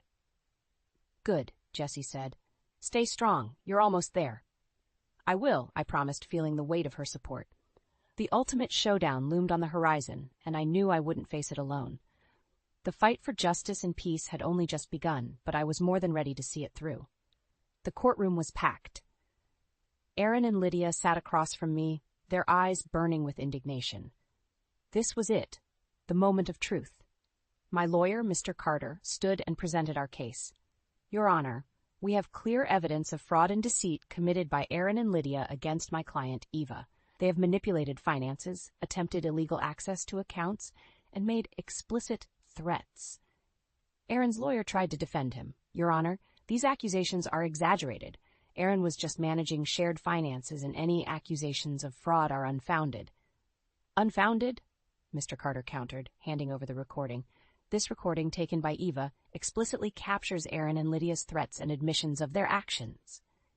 The judge leaned forward, listening intently. Aaron's face fell as his own voice echoed through the courtroom, spouting hate and threats. Lydia's expression turned cold, realization dawning on her. "Enough," the judge said, raising a hand.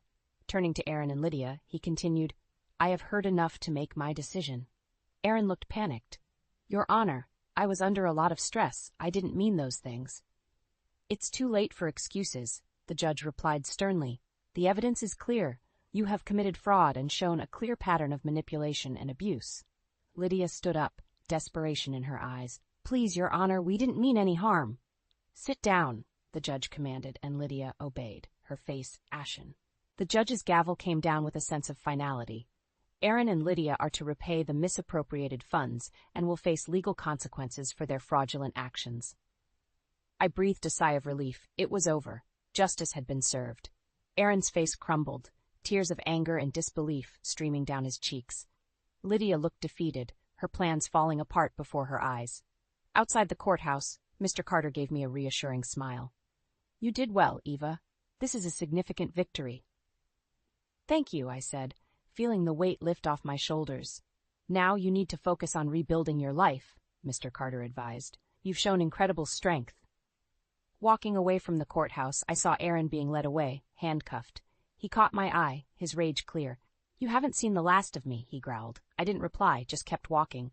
His power over me was gone. That evening, Jessie and I celebrated quietly. "To new beginnings," she toasted. "To freedom," I echoed, clinking glasses.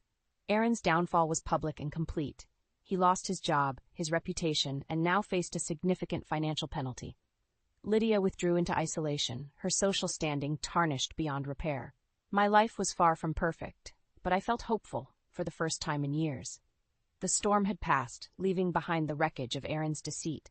I was ready to rebuild, stronger and wiser than before. As I went to bed that night, I couldn't help but smile. The fight was over, the battle won. And while Aaron and Lydia faced the consequences of their actions, I had reclaimed my life. The scars would heal, and with each passing day, I would find peace and strength anew. The weeks after the court ruling were a whirlwind. Life slowly started to piece itself back together. I stabilized my job at the bookstore, dived into work, and found solace in the daily routine. Jessie remained my rock, always there with a reassuring word or a comforting hug. One afternoon, while shelving some books, a soft-spoken voice interrupted my thoughts. "Excuse me, could you help me find The Great Gatsby?" I turned to see a tall man with gentle eyes and a warm smile. "Sure, it's just over here," I said, leading him to the classics section. "Thank you," he said, looking thoughtfully at the books. "I'm Patrick, by the way." "Eva," I replied, shaking his hand. "Do you need help with anything else?" Patrick smiled. "Just looking for something good to read. Any recommendations?" We spent the next few minutes talking about books. There was something calming about him, an air of genuine kindness I hadn't experienced in a long time. Over the coming weeks, Patrick became a regular customer, and then a friend. One evening, as I closed the store, Patrick waited outside. "Care for a coffee?" he asked, a hopeful expression on his face. "Sure." I nodded, feeling a nervous excitement. At the cafe, the conversation flowed easily. Patrick shared his love for literature, his adventures as a travel writer. I listened, feeling a warmth I hadn't felt in years. "Eva, you're amazing," Patrick said, his eyes sincere. "You've been through so much, yet here you are, standing strong." I smiled, blushing slightly. "It hasn't been easy, but I've had good friends to help me." He reached across the table, gently squeezing my hand. "I'd like to be one of those friends, if you'll let me." We continued to see each other, slowly building a bond. Patrick was careful, gentle, never pushing, always respectful. It was refreshing, a stark contrast to the chaos Aaron had brought into my life. One afternoon, while sorting through some old photos, I found a picture of Michael. Tears welled up in my eyes. Jessie, noticing my distress, sat beside me. "It's okay to remember, Eva," she said softly. "It's part of healing." "Michael was my safe place," I whispered. "I miss him every day, and it's okay to miss him," Jessie said, "but you deserve happiness too." It was as if a weight had lifted. The memories of Michael would always be a part of me, but they didn't have to anchor me to the past. They could live alongside new memories, new happiness. Months went by, and Patrick stayed by my side. One day, as we walked through the park, he stopped and looked at me. "Eva, I care deeply for you. Will you let me be a part of your life?" It was a big step, but I felt ready. "Yes, Patrick, I'd like that." In that moment, I realized I had regained control of my life. Aaron's shadow no longer loomed over me. He faced the consequences of his actions, a stark contrast to the bright, hopeful future I was beginning to see. Patrick and I took things slow, building a relationship based on trust and care. I was mindful, ensuring not to repeat past mistakes. Each day felt like a new chapter, filled with cautious optimism and growing confidence. Eva's journey felt complete. From the darkness brought by Aaron, I had emerged stronger, resilient. With Patrick by my side, and Jessie always there to support me, I felt a sense of peace and hope. The storm had passed, and the future looked bright. In the end, it was not just about the revenge or the drama. It was about reclaiming my life, learning to trust again, and finding a balanced new beginning. And in that, I found my true strength.